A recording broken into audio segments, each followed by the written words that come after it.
اگر آپ چاہتے ہیں کہ آپ کے پاس جو نعمتیں ہیں وہ ہمیشہ آپ کے پاس رہیں اور ایمان والی زندگی آپ کو نصیب ہو اور آپ صلی اللہ علیہ وسلم کا ساتھ آپ کو جنت میں نصیب ہو، تو اس دعا کا اہتمام کریں۔ یہ تینوں نعمتیں بہت بڑی نعمتیں ہیں۔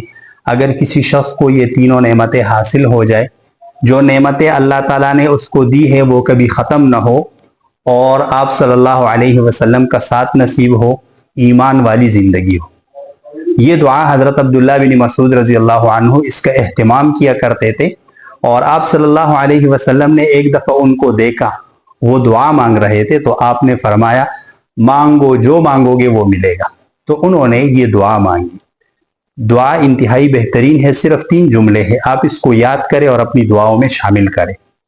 دعا یہ ہے، اللہم انی اسألک ایمانا لا یرتد ونعیما لا ینفد ومرافقت محمد فی اعلی جنت الخلد، جس کا ترجمہ یہ ہے کہ اے اللہ، میں آپ سے ایمان کا سوال کرتا ہوں جس کے بعد کفر نہ ہو، کیونکہ آپ صلی اللہ علیہ وسلم کا فرمان ہے کہ آخری زمانے میں ایسا ہوگا کہ ایک شخص صبح کو مومن ہوگا، شام کو کافر ہوگا۔ ایسی باتیں اس کے منہ سے نکلے گی کہ وہ صبح کو مومن ہوگا اور شام کو کافر ہوگا۔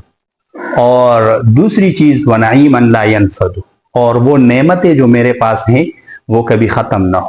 اور تیسری چیز آپ صلی اللہ علیہ وسلم کی مرافقت، آپ صلی اللہ علیہ وسلم کا ساتھ مجھے جنت میں ملے۔